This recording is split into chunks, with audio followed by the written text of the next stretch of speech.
This book is the foundation of Western spirituality. Besides the writings of Augustine and his Confessions in particular, there's one author whose writings lay the foundation for St. Benedict's Rule, which lays the foundation for all of Western spirituality.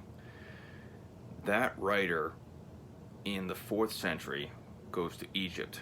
So in that time, Christianity had been legalized and it was threatened to become a mainstream religion. All the glory and the fervor of the martyrs could have been extinguished if not for the desert fathers, in particular St.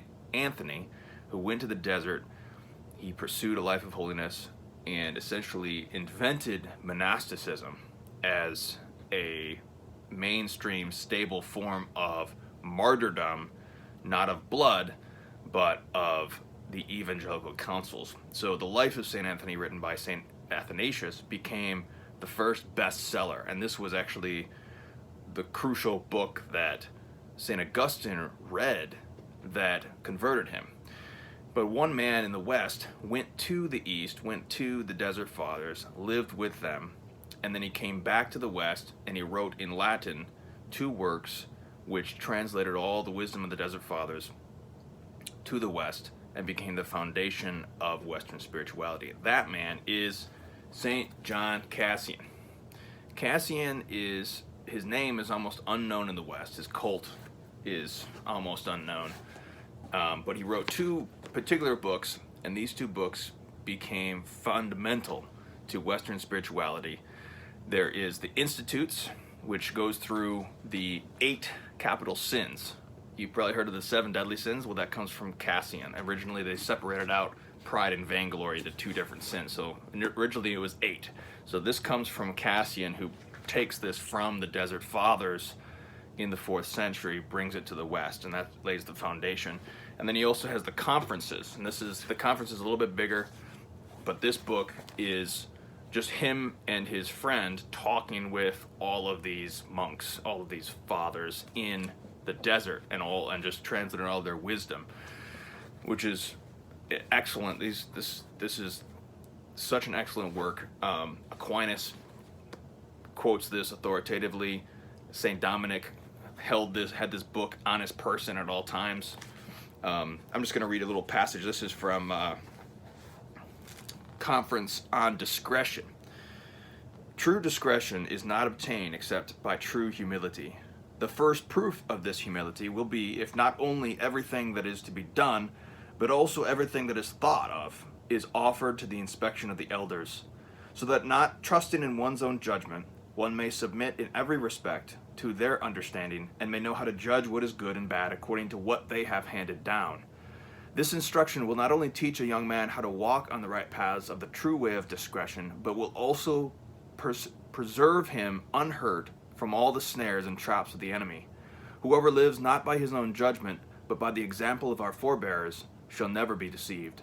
Nor shall the crafty foe be able to take advantage of the ignorance of a person who does not know how to hide all the thoughts coming to birth in his heart because of a dangerous embarrassment, but either rejects them or accepts them according to the considered opinion of the elders.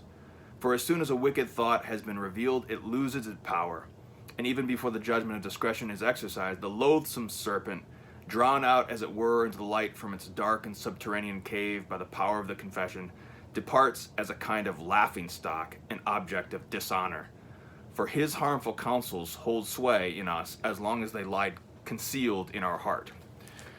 So both these books are excellent. They're both free online. The only pitfall here you get with the Institutes is that the chapter on the spirit of fornication is unfortunately censored in the online version. So they actually take that entire chapter out, which is, I can't understand why they do that. But so in order to get that, you have to buy the print version. But you can get both. I think all of the conferences are free online. Check the link that I've got. But if you do buy the print version, you do want to get the Paulus Press version. There is an abridged version of the conferences. Don't get that. You got to get the full version. These are especially great for people aspiring to monasticism because they're especially written for monks, by monks. But there's so much great wisdom in these works. It is really incredible. So institutes the smaller one. That's the one who goes through all the 8 principal vices one by one and talks about very practical wisdom about how to overcome them. So once you've identified your predominant fault, that is your front that you need to focus on every single day, is for your predominant fault. So a great thing to do for that is your predominant fault, take one of the 7 deadly sins, whatever your predominant fault is, read that chapter in Cassian. He's going to give you a bunch of practical wisdom. And then there's a bunch of just sort of miscellaneous wisdom on all sorts of different topics in the conferences that you can take a look at. So those 2 works are especially powerful. They 100 years after Cassian. Cassian dies in 435. Benedict comes 100 years later. He writes his rule, and it's based on Cassian and his wisdom, and that really lays the foundation of Western spirituality. So John Cassian, check him out. You need to have spiritual reading every single day, especially get it going in Lent. Ash Wednesday is next Wednesday. Get a plan, get ready. Especially you must embrace some bodily fasting, something to curb your concupiscible appetite, to do penance. I encourage you to take on some discipline, bodily fasting in particular. God bless. Let's get ready for Lent.